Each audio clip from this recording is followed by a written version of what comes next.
wasiirka xidhiidhka golayaasha ee arrimaha dastuurka Soomaaliland Maxamed Xaaji Aadan oo uu helinaya agaasimaha guud ee wasaaraddaasi Maxamed Xuseen Dhabeeye ayaa maanta si ballaaran loogu soo dhaweeyay magaalada madaxda gobolka Sanaag ee Ceerigaabo waxaana wafdiga wasiirka duleedka galbeed ee magaalada Ceerigaabo kaga hortagay halkaana si diiran ugu qaabilay mas'uuliyiinta maamulka gobolka ee degmada Ceerigaabo madax dhaqameed haween iyo dadweyne kale oo aad u tiro badan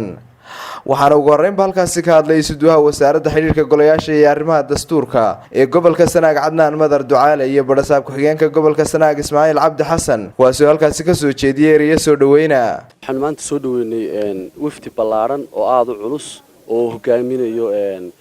wasiirka xiriirka golayaasha ee arrimaha dastuurka qaranka iyo agaasimaha guud waxaan leenahay ku soo dhawaada wafdidu howlaha ay gobolka u timi waxa weeyaan qorshihii wasaaradda iyo waxqabadkeedii waxaan leenahay ku soo dhawaada si fiican baan kugu soo dhaweynaynaa waa gobolkaagii waxqabad baan u baahanahay horumar baan u baahanahay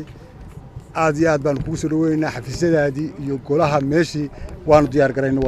waxaa iyaguna halkaasi ka hadlay xubno aad u tiro badan oo isugu jiray mas'uuliyiin madax dhaqameed aqoon-yahano iyo haween kuwaasoo dhammaantoodba wafdiga wasiirka ku soo dhaweeyay gobolka Sanaag intaasi kadibna waxaa wafdiga wasiirka loo soo galbiyay dhinaca iyo gudaha magaalada Ceerigaabo halkaas oo ay xariga kaga jireen xafiis cusub oo wasaaradda xiriirka golayaasha ku yeelan doonto magaalada Ceerigaabo ugu dambeyntiina waxaa halkaasi ka hadlay wasiirka wasaaradda xiriirka golayaasha Soomaaliland Maxamed Xaaji Aadan iyo agaasimaha guud ee wasaaraddaasi Maxamed Xuseen Dhabeeye walaalayaal waxaan idinku dardaarmayaa inaynu arrimaheena waxa weeyaan wada jir aynu ku qabanno arrimaha dastuurka waxaan halkan runtii idinku keenay oo idinku wasaaraddu waa markii uu koowaad ay halkan soo gaadho sidaa ka waranteen baahida aynu u qabno inaynu dastuurkeena iyo shuruucdeena ogaanona kuna dhaqanno markaynu ogaano ku dhaqanno sidaa daraadeed waxaan rajaynayaa dhammaan ballaamaha dawladdu inay la shaqayn doonaan isuduwaha dastuurkeena ayaa asaas u ah sidii muwaadin wanaagsan oo reer Soomaaliland loo heli lahaa in wacyigiisa kor loo qaado la dareensiyo wax weeye sharcigii xeerarkii iyo xuquuqdii dalka